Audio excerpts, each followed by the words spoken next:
بسم اللہ الرحمن الرحیم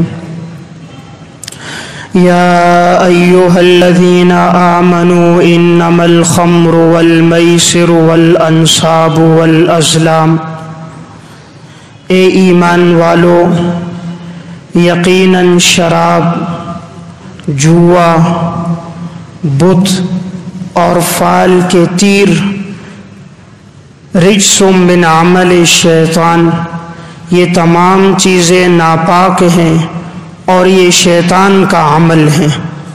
فاجتنبوہ لعلکم تفلحون، تم ان تمام چیزوں سے بچو تاکہ تم لوگ کامیاب ہو جاؤ۔ انما یرید الشیطان ان یوقع بینکم العداوۃ والبغضاء فی الخمر والمیسر، یقیناً شیطان یہ چاہتا ہے کہ وہ تمہارے درمیان عداوت کو، نفرت کو اور بغض کو بھڑکا دے شراب کے ذریعے اور جوئے کے ذریعے۔ وَيَصُدَّكُمْ عَنْ ذِكْرِ اللَّهِ، اور وہ چاہتا ہے کہ تمہیں روک لے اللہ کے ذکر سے، وَعَنِ الصَّلَاةِ، اور نماز سے۔ فَهَلْ أَنْتُمْ مُنْتَهُونَ، کیا تم لوگ باز نہیں آتے ہو؟ قرآن کریم اور احادیث مبارکہ میں چند گناہ ایسے ہیں کہ جن کے بارے میں بڑے سخت الفاظ میں اللہ اور اللہ کے رسول صلی اللہ علیہ وسلم نے وعیدیں بیان فرمائی ہیں۔ انہی گناہوں میں سے ایک گناہ ہے جوا۔ جوا کھیلنا اتنا بڑا کبیرہ گناہ ہے کہ قرآن کریم میں اللہ رب العزت ارشاد فرماتے ہیں کہ اے ایمان والو، تم اپنے آپ کو شراب سے، جوئے سے، بتوں سے، فال کے تیروں سے اپنے آپ کو بچاؤ، اس لیے کہ یہ ناپاک چیزیں ہیں اور شیطان کا عمل ہے، پس تم ان سے بچو تاکہ تم لوگ کامیاب ہو جاؤ۔ اللہ تعالیٰ نے اس آیت کے اندر بڑی تاکید کے ساتھ انسان کو ان دو چیزوں سے خاص طور پہ روکا ہے، شراب سے اور جوئے سے۔ اللہ رب العزت نے ایمان والوں کو خطاب کیا اور لوگوں کو اللہ نے مخاطب نہیں بنایا۔ یا ایھا الذین آمنو، اے ایمان والو، اے وہ لوگوں جو اللہ پر ایمان لے کر آئے ہو۔ انما الخمر والمیسر، لفظ انما تاکید کے لیے آتا ہے کہ یقیناً یہ شراب اور یہ جوا اور یہ بت رجس من عمل الشیطان، نمبر ایک یہ ناپاک چیزیں ہیں، نمبر دو من عمل الشیطان، یہ شیطان کا عمل ہے، نمبر تین فاجتنبوہ، تم اپنے آپ کو ان سے بچاؤ۔ چوتھا فائدہ یہ ہوگا جب تم بچو گے تو لعلکم تفلحون، تم کامیاب ہو جاؤ گے۔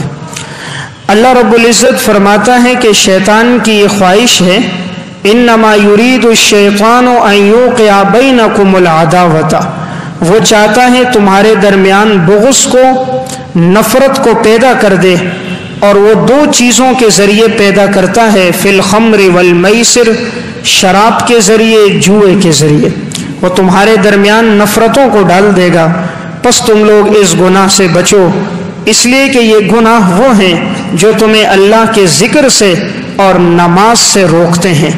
یعنی عموماً شراب پینے والا، جوا کھیلنے والا اللہ کے ذکر سے اور نماز سے رکا رہتا ہے، اس کو نیک اعمال کی توفیق نہیں ہوتی۔ فَهَلْ أَنْتُمْ مُنْتَهُونَ، کیا تم لوگ اس گناہ سے اپنے آپ کو نہیں بچاتے ہو؟ تو اللہ تعالیٰ نے بڑی تاکید کے ساتھ یہ حکم دیا ہے کہ انسان جوئے کے گناہ سے اپنے آپ کو بچائے۔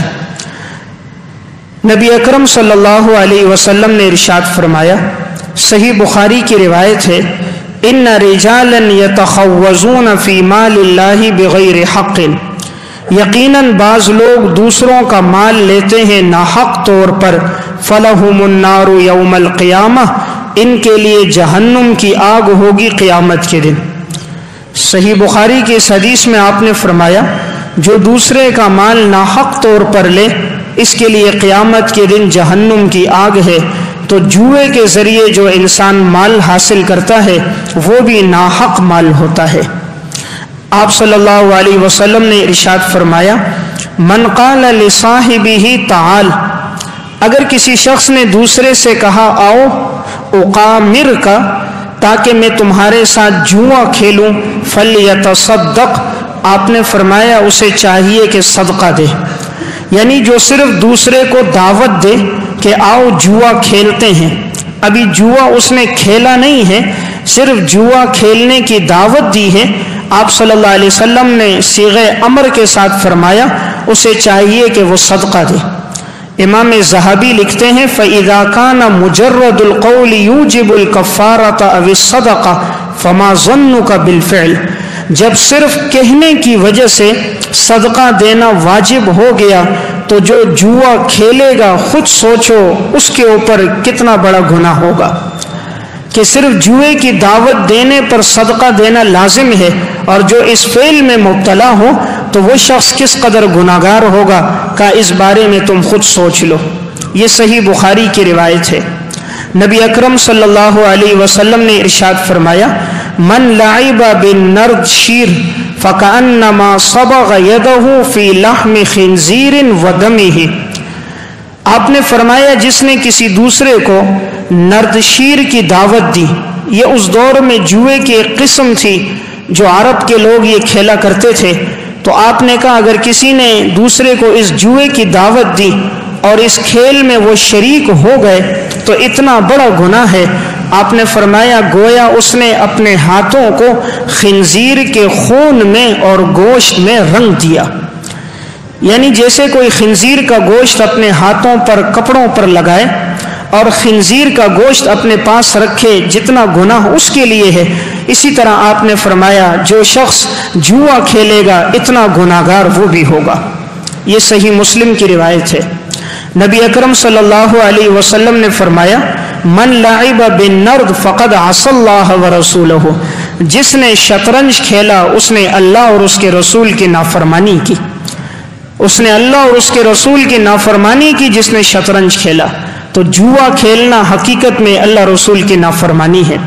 حضرت علی رضی اللہ تعالی عنہ ایک جگہ سے گزر رہے تھے، دیکھا کہ چند لوگ بیٹھے ہیں اور آپس میں جوا کھیل رہے ہیں، تو حضرت علی نے ان کو دیکھا اور دیکھنے کے بعد انہوں نے فرمایا لَأَن يَمَسَّ أَحَدُكُمْ جَمْرًا حَتَّى يُطْفِئَ خَيْرًا لَهُ مِنْ أَن يَمَسَّهَا، تم میں سے کوئی ایک اگر اپنے ہاتھ میں انگارہ لے لے اور وہ انگارہ اس کے ہاتھ میں بجھ جائے، یہ بہتر ہے اس سے کہ تم جوا کھیلو۔ حضرت علی فرماتے ہیں اگر انگارہ تمہارے ہاتھ میں ہو، تمہارے ہاتھ کو جلا لے، تمہارے جسم کو جلا لے، تم اس کو برداشت کرو، لیکن اپنے ہاتھوں سے جوا نہ کھیلنا اور جوئے کی اشیاء اپنے ہاتھ میں نہ پکڑنا۔ امام بیہقی رحمۃ اللہ علیہ نے اس روایت کو السنن الصغیر میں نقل کیا ہے۔ حضرت علی رضی اللہ تعالیٰ عنہ فرماتے ہیں صاحب الشطرنج اکذب الناس، لوگوں میں سب سے جھوٹا انسان وہ ہوتا ہے جو شطرنج کھیلتا ہے۔ جوا کھیلنے والا آدمی عموماً جھوٹ بہت بولتا ہے، جواری آدمی کی زبان پہ سچ کم ہوتا ہے، اس کی زبان پہ جھوٹ اور دھوکہ بہت زیادہ ہوتا ہے۔ حضرت ابو موسیٰ اشعری رضی اللہ تعالیٰ عنہ فرماتے ہیں لا یلعب الشطرنج الا خاطئ، شطرنج نہیں کھیلتا مگر گناہگار انسان، نیکوکار آدمی کبھی اس کام کی طرف نہیں آتا۔ جو شخص گناہگار ہوتا ہے، راندہ درگاہ ہوتا ہے، ایسا شخص اس گناہ میں اپنے آپ کو مبتلا کرتا ہے۔ امام مجاہد رحمۃ اللہ علیہ فرماتے ہیں کہ انسان جس گناہ میں زندگی گزارتا ہے موت سے پہلے اس گناہ میں مبتلا ہو جاتا ہے، اور مرض الموت میں وہی گناہ اس کے سامنے ہوتا ہے۔ فرماتے ما من میت یموت، نہیں کسی انسان کو موت آتی الا مسل له جلساؤه الذین كانوا یجالسهم، مگر موت سے پہلے اس کے وہ دوست اس کے سامنے آ جاتے ہیں جن کے ساتھ وہ زندگی گزارتا تھا، یہ سارے دوست اس کے سامنے ہوتے ہیں، اور جب اس کی موت کا وقت ہوتا ہے تو فاحتضر رجل، مثال میں انہوں نے فرمایا ایک شخص تھا، اس کے آخری وقت آیا، مرض الموت میں تھا، موت کا وقت قریب تھا. یہ وہ آدمی تھا ممن کان یلعب الشطرنج، جس کی زندگی جوئے میں گزری تھی. فقیل لہ قل لا الہ الا اللہ، لوگوں نے اسے نصیحت کی کہ لا الہ الا اللہ پڑھو، تمہارا آخری وقت ہے. تو وہ آگے سے کہنا شاہ کا کہ تم شطرنج کے اور جوا لے کر آؤ تاکہ ہم جوا اور شطرنج کھیلیں. یہ دعوت دیتا رہا، بلاتا رہا، زبان پہ کلمہ نہ آیا. ثم ماتا، اس حال میں موت آ گئی. یعنی زندگی جوئے میں گزری تھی. تو امام مجاہد کہتے ہیں موت سے پہلے اس کی حالت یہ ہو گئی کہ لوگ اس کے سامنے کلمہ پڑھتے تھے اور وہ کہتا تھا شطرنج لے کر آؤ، جوئے والے ساتھیوں کو بلاؤ تاکہ جوا کھیلیں، اور یہ زبان سے کہتا رہا، کلمے کی توفیق نہ ہوئی، اس حال میں موت آ گئی. امام ذہبی رحمۃ اللہ علیہ نے یہاں ایک واقعہ لکھا، کہا کہ ایک شخص تھا ساری زندگی شراب نوشی میں اس نے گزار دی، شراب کی مجلسیں لگاتا، خود بھی پیتا، لوگوں کو بھی پلاتا تھا. جب اس کا آخری وقت آیا تو اس سے کسی نے کہا کلمہ پڑھ لو. اس کے سامنے یاسین پڑھی جا رہی تھی، کلمہ پڑھ رہے تھے. جاء فی انسان آخر کان یجالس شراب الخمر انہ حین حضرہ الموت فجاءہ انسان یلقنہ الشہادہ. ایک شخص آیا، اس کے سامنے کلمہ شہادت پڑھنے لگا تو وہ آگے سے کہتا تھا اشرب واسقنی، خود بھی پیو مجھے بھی پلاؤ، خود بھی پیو مجھے بھی پلاؤ. ثم ماتا، اس حال میں اسے موت آ گئی. لا حول ولا قوت الا باللہ العلی العظیم، کہ ہم اللہ کی پناہ مانگتے ہیں ایسی موت سے.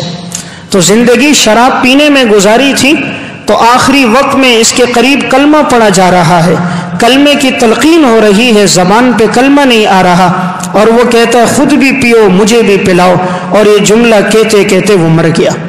تو اس لیے انسان جس گناہ میں زندگی گزارتا ہے، موت کے وقت وہی گناہ اس کے سامنے ہوتا ہے اور اسی گناہ میں اسے موت آتی ہے. اس لیے اس گناہ سے بچنا چاہیے. اللہ رسول جب اسی گناہ سے منع کریں اس میں بڑے فوائد ہوتے ہیں. جوئے کے ذریعے انسان سمجھتا ہے کہ میں چند دنوں میں مالدار بن جاؤں گا، اور اس طرح سے جو دولت حاصل ہوتی ہے وہ فضول خرچی پہ لگتی ہے. جو دولت محنت سے حاصل ہوتی ہے وہ اصل جگہ پہ مصرف پہ لگتی ہے. جو دولت جوئے کے ذریعے سے آتی ہے وہ فضول خرچی پہ لگ جاتی ہے. اور جواری آدمی پر ایک وقت آتا ہے گھر بھی بیچ دیتا ہے، سامان بھی بیچ دیتا ہے. ایک وقت آتا ہے کہ یہ نادان اپنی اولاد کا اور اپنی گھر والی کی عزت کا بھی سودا کر دیتا ہے. ایک وقت آتا ہے پھر اس کو یہ معلوم نہیں ہوتا کہ میری یہ کیفیت کیا ہو چکی، بچوں کو بیچ رہا ہے، اپنی گھر والی کی عزت اور ناموس کا سودا کر رہا ہے. یہ تب ہوتا ہے جب انسان جوئے کے گناہ میں لگ جاتا ہے. اس لیے اس گناہ سے بچ کر حلال کی کمائی پہ انسان لگے. حلال میں مشقت ہے لیکن مشقت پر اجر و ثواب بہت ہے. اس مشقت پہ اگر اس کے ہاتھوں پہ گٹھے پڑتے ہیں، ہاتھوں پہ نشانات آتے ہیں، ایسے نشان والا ہاتھ اللہ اور اس کے رسول کو بہت پسند ہے جو رزق حلال کی کمائی پر اس کے ہاتھوں میں نشان آ جائے. اسی طرح کے ایک صحابی تھا، اس کے ہاتھ بہت سخت تھے. حضور نے جب اس سے مصافحہ کیا، پوچھا تمہارے ہاتھ بہت سخت ہیں؟ کہا یا رسول اللہ محنت مزدوری کرتا ہوں. آپ صلی اللہ علیہ وسلم خوش ہو گئے اور آپ نے فرمایا کہ تمہارے یہ جو ہاتھ ہیں ان پر جہنم کی آگ حرام ہے. تو اللہ کو وہ ہاتھ پسند ہیں جو محنت اور مزدوری میں لگیں. اس لیے انسان جوئے کے گناہ سے بچے. اردو کی کتاب ہے مکافات عمل، اس میں انہوں نے ایک واقعہ لکھا. ایک شخص تھا، اس کا نام تھا برکت علی. اس کے 3 بیٹے تھے اور اس کا کام یہ تھا کہ یہ علاقے میں ہر کسی سے لڑتا جھگڑتا تھا. ہر وقت اسلحہ اس کے پاس ہوتا، اسلحے سے لوگوں کو خوفزدہ کرتا، کسی کو مارتا، کسی کو دھکا دیتا، لوگوں کے مال پہ قبضہ کرتا. یہی اس کی حالت تھی. لوگ اس کے شر سے محفوظ نہیں تھے. جوا کھیلا کرتا تھا، حالانکہ بڑا کاروبار تھا اس کا، لیکن جوئے کے اندر جو لگا تو سارا کاروبار اس کا چلا گیا. اور پھر حالت یہ ہوئی کہ اللہ کی گرفت میں آیا. اس کا بڑا بیٹا جب جوانی کو پہنچا تو جب باپ جوئے میں لگتا ہے، باپ گناہ میں ہوتا ہے تو اولاد بھی اس گناہ میں لگ جاتی ہے. جیسا ماحول گھر سے ملتا ہے ویسی ہی اولاد پروان چڑھتی ہے۔ تو بڑا بیٹا بھی اس گناہ میں لگا اور پھر اتنا آگے بڑھا کہ چرس اور ہیرون کے نشے میں لگا تو عین جوانی میں انتقال ہو گیا۔ باقی 2 بیٹے تھے، ان کی زندگی بھی اسی طرح گزری۔ وہ رشتہ مانگتا تھا، پھر اس کے بچوں کو کوئی رشتہ نہیں دیتا تھا۔ یہ دونوں لڑکے آوارہ گھومتے تھے اور پھر اس کی حالت یہ ہوئی کہ آخری وقت میں اس پر فالج ہو گیا، اور فالج اس کی زبان اور ہاتھ پہ ہوا۔ جس زبان سے لوگوں کو برا بھلا کہتا تھا، جس ہاتھ سے یہ جوا کھیلتا تھا، لوگوں کو تکلیف پہنچاتا تھا، اللہ نے اسی جسم کے اعضاء پر فالج کا اٹیک ہوا۔ اب یہ بول نہیں سکتا تھا، بڑبڑاتا تھا، کسی کو بات سمجھ نہیں آتی تھی، اظہار محفظ ضمیر نہیں کر سکتا تھا۔ کئی سال تک اس بیماری میں رہا اور پھر موت آئی۔ اللہ کے ہاں عدل کا قانون ہے کہ جو چیز قرآن و سنت میں واضح طور پر موجود ہے تو انسان کو چاہیے کہ اس گناہ سے اپنے آپ کو بچائے۔